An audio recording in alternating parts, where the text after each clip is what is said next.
Hello friends, स्वागत है आपका हमारे यूट्यूब चैनल क्लिक गुरुजी में। आज इस वीडियो में हम यूपी ट्रिपल एस सी पेट के लिए कॉन्स्टिट्यूशन की क्लास को लेकर आए हैं। बहुत छोटी सी वीडियो में हम बहुत ही सॉलिड आपको पॉइंट्स बताएंगे जो कि एग्ज़ाम के लिए बहुत ही इम्पोर्टेंट है।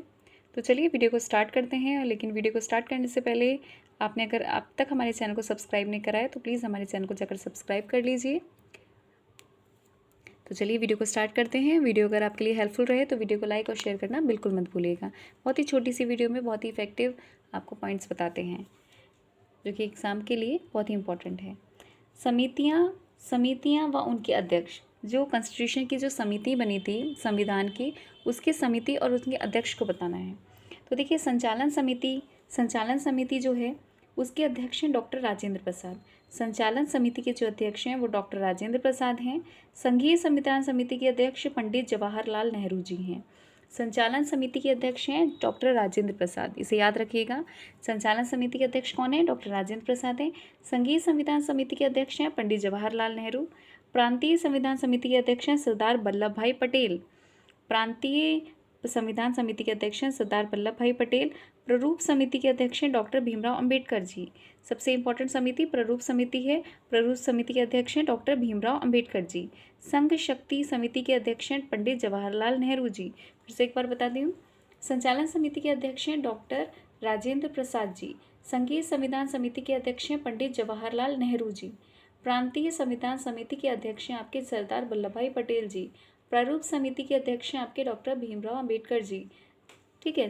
संघ शक्ति समिति के अध्यक्ष पंडित जवाहरलाल नेहरू। पंडित जवाहरलाल नेहरू दो समिति के अध्यक्ष थे, जिसमें संघ आ रहा है, मतलब संघीय संविधान समिति के भी थे और संघ शक्ति समिति के भी थे। ठीक है, तो याद रखिएगा, पंडित जवाहरलाल नेहरू दो समितियों के थे, संघीय समिति के और संघ शक्ति समिति के। ठीक है, चलिए नेक्स्ट पर बढ़ते हैं। मौलिक अधिकार एवं अल्पसंख्यक संबंधी परामर्श समिति जो थी उसके अध्यक्ष सरदार वल्लभ भाई पटेल थे। सरदार वल्लभ भाई पटेल प्रांतीय संविधान समिति के भी थे और मौलिक अधिकार और एवं अल्पसंख्यक संबंधी परामर्श समिति के भी अध्यक्ष सरदार वल्लभ भाई पटेल जी ही थे। राष्ट्रीय ध्वज संबंधी तदर्थ समिति के अध्यक्ष जो थे डॉक्टर राजेंद्र प्रसाद जी थे। राष्ट्रीय ध्वज संबंधी तदर्थ समिति के डॉक्टर राजेंद्र प्रसाद थे और संचालन समिति के भी डॉक्टर राजेंद्र प्रसाद जी थे। मौलिक अधिकार उप समिति के अध्यक्ष जे.बी. कृपलानी जी थे। जे.बी. कृपलानी थे मौलिक अधिकार उप समिति के। और अल्पसंख्यक उप समिति के थे डॉक्टर राजेंद्र प्रसाद। और अल्पसंख्यक उप समिति के थे डॉक्टर राजेंद्र प्रसाद। ठीक है, चलिए। संविधान सभा द्वारा राष्ट्रगान को अपनाया गया तो 24 जनवरी 1950 को अपनाया गया। संविधान सभा द्वारा राष्ट्रगान को कब अपनाया गया? तो 24 जनवरी 1950 को अपनाया गया। वैसे तो सारे एग्जाम के लिए बहुत इंपॉर्टेंट है। देखिए, यूपी टेट 2017 में ये आया है क्वेश्चन, लेकिन जीके जीएस सब सेम होती है, सारे एग्जाम में सेम आती है, तो ये इंपॉर्टेंट है। ठीक है, संविधान सभा द्वारा राष्ट्रगान को कब अपनाया गया? तो 24 जनवरी 1950 को राष्ट्रगान को अपनाया गया था। राष्ट्रगान के रचयिता कौन है? तो रविंद्रनाथ टैगोर है। राष्ट्रगान के रचयिता रविंद्रनाथ टैगोर है। हमारा राष्ट्रीय गीत वंदे मातरम संकलित है कहाँ से? तो आनंद मठ से संकलित है। हमारा जो राष्ट्रीय गीत है राष्ट्रीय गीत वंदे मातरम, वो कहाँ से संकलित है? तो आनंद मठ से संकलित है। राष्ट्रीय गीत के रचयिता कौन है? बंकिम चंद्र चटर्जी हैं।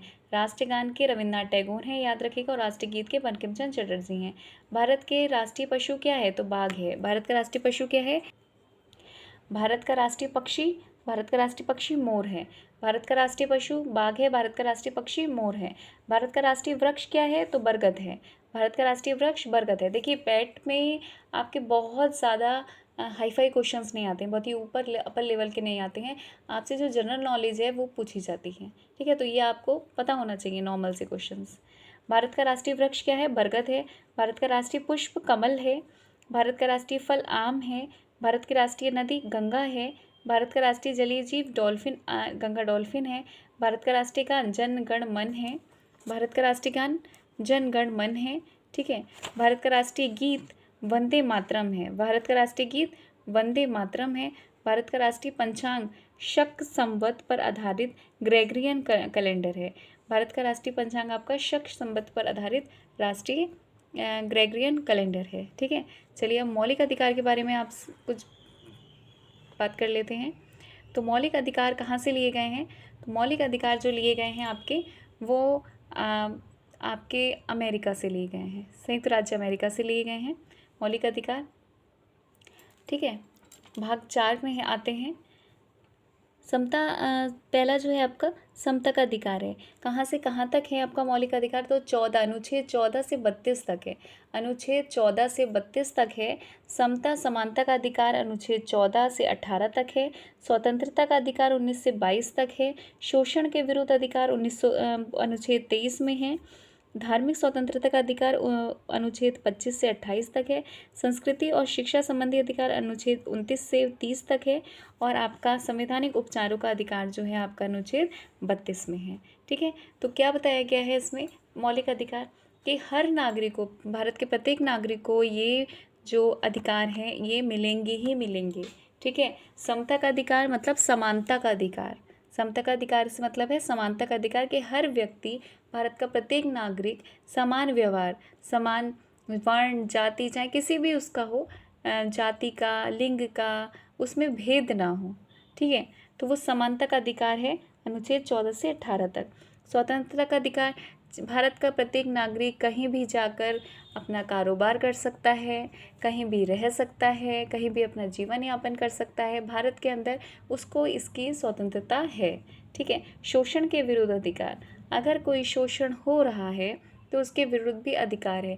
जैसे 23 और 24 में ये बताया गया है कि अगर कोई जबरन किसी से काम करवा रहा है, किसी से आपका मजदूरी ले रहा है, तो वो जो है उसके विरुद्ध शोषण के विरुद्ध अधिकार है, मतलब उस पर एक्शन लिया जा सकता है।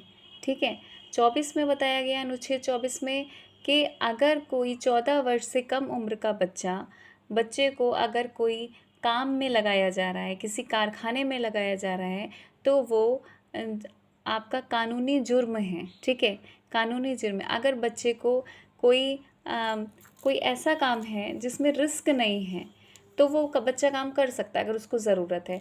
लेकिन अगर कोई रिस्क का काम है, किसी फैक्ट्री में काम है, किसी कारखाने में काम है, तो वहाँ पर ये पूर्णतः निषेध है, कानूनी दंडनीय अपराध है ये। ठीक है, फिर है आपका संस्कृति और शिक्षा संबंधी अधिकार अनुच्छेद 29 और 30 में बताया गया है कि किसी भी विद्यालय में बच्चे को अपने हिसाब से शिक्षा, मतलब कोई भी सब्जेक्ट या कॉम्बिनेशन लेने में उसको कोई रुकावट नहीं है कि बच्चा पंजाबी है, अल्पसंख्यक का है, तो वो अपने कोई भी लैंग्वेज को चूज़ कर सकता है। ठीक है, संवैधानिक उपचारों का अधिकार, संवैधानिक उपचारों का अधिकार जो है अनुच्छेद 32 में बताया गया है। अनुच्छेद 32 बहुत इंपॉर्टेंट है।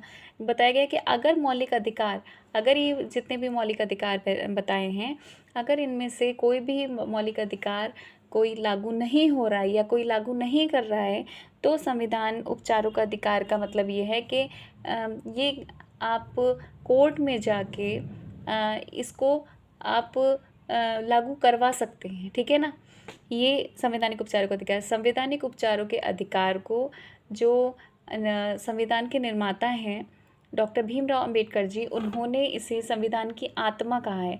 वैसे तो संविधान की आत्मा पूछे जाए तो प्रस्तावना लगा कर आइएगा, लेकिन अगर डॉक्टर भीमराव अंबेडकर द्वारा संविधान का उपचार, उस संविधान की आत्मा पूछा जाए तो संवैधानिक उपचारों के अधिकार को लगा कर आइएगा अनुच्छेद 32 में। ठीक है, तो ये एक्स्ट्रा फैक्ट्स हैं, बहुत इंपॉर्टेंट है, लेकिन ध्यान रखिएगा। चलिए नेक्स्ट पर बढ़ते हैं। देखिए ये इंपॉर्टेंट है। प्रथम राष्ट्रपति कौन थे? डॉक्टर राजेंद्र प्रसाद। प्रथम राष्ट्रपति डॉक्टर राजेंद्र प्रसाद थे। प्रथम महिला राष्ट्रपति प्रतिभा सिंह पाटिल थी, प्रतिभा देवी सिंह पाटिल थी। प्रथम उपराष्ट्रपति डॉक्टर एस राधाकृष्ण थे, डॉक्टर एस राधाकृष्ण थे। राज्यसभा का पदेन सभापति कौन होता है? तो उपराष्ट्रपति होते हैं। राज्यसभा का पदेन सभापति उपराष्ट्रपति होते हैं। और आपका भारत के प्रथम प्रधानमंत्री पंडित जवाहरलाल नेहरू जी हैं। भारत के प्रथम प्रधानमंत्री पंडित जवाहरलाल नेहरू जी थे। बहुत ही इंपॉर्टेंट है ये और बहुत ही सिंपल है क्वेश्चंस।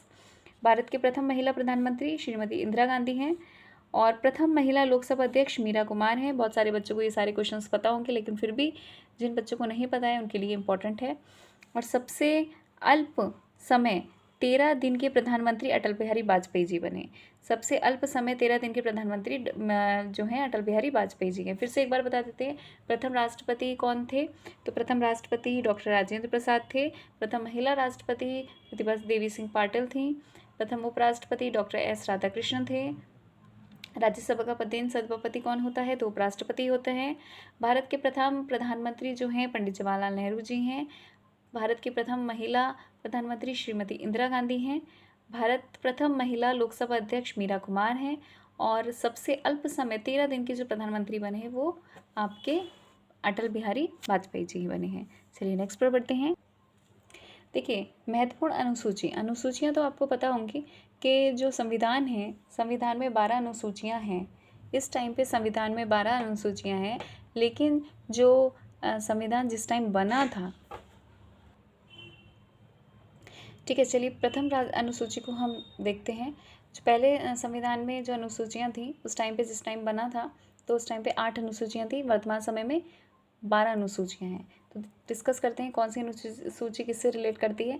तो प्रथम अनुसूची जो है आपकी संघ और राज्य से जो है, मतलब कितने राज्य हैं, कितने संघ शासित राज्य हैं, उसके बारे में प्रथम अनुसूची में बताया गया है। तीसरी अनुसूची में बताया गया है पदाधिकारी द्वारा शपथ, जो पदाधिकारी द्वारा शपथ ली जाती है उसके बारे में बताया गया है। 7वीं अनुसूची में संघ, राज्य और संवर्ती सूची के बारे में बताया गया है, जो राइट्स मिले गए हैं और जो जो राज्य सूची, संघ, राज्य और संवर्ती सूची बताई गई है कि कौन कौन से विषय संघ सूची में है, कौन से राज्य सूची में, कौन से संवर्ती सूची में है। 8वीं अनुसूची में 22 भाषाओं के बारे में बताया गया। भारत की 22 भाषाओं का उल्लेख जो है वो 8वीं अनुसूची में है। 11वीं अनुसूची बहुत इंपॉर्टेंट है, पंचायती राज से संबंधित है ये, जो आपका 73वां संविधान संशोधन हुआ था उससे रिलेट करता है। 12वीं अनुसूची जो है शहरी क्षेत्र स्थानीय स्वशासन से रिलेट करती है, जो 74वां संविधान संशोधन हुआ था उससे रिलेट करती है। ठीक है, तो बहुत इंपॉर्टेंट है ये अनुसूचियाँ। तो चलिए इस वीडियो को यहीं पर समाप्त करते हैं, क्योंकि हमने आपसे बोला था बहुत ही छोटी वीडियो होने वाली है। बहुत ही छोटी वीडियो में हमने बहुत इंपॉर्टेंट आपको फैक्ट्स बताए हैं। इसी तरह से नेक्स्ट वीडियो में और सारे फैक्ट्स भी आपको बता दिए जाएंगे। वीडियो अगर आपके लिए हेल्पफुल रही हो तो प्लीज़ वीडियो को लाइक और शेयर करना मत भूलिएगा। और अगर अब तक आपने हमारे चैनल को सब्सक्राइब नहीं करा तो प्लीज़ हमारे चैनल को सब्सक्राइब कर लीजिए, जिससे इसी तरह से छोटी छोटी वीडियो में आपको बहुत इंपॉर्टेंट फैक्ट्स मिलते रहेंगे। एग्ज़ाम तक आपको बहुत सारे नोट्स प्रोवाइड भी होंगे, बहुत सारी प्रैक्टिस सेट भी आएंगे, जिससे आपकी तैयारी बहुत अच्छे से होती रहे। तो चलिए तब तक के लिए थैंक यू, धन्यवाद, जय हिंद।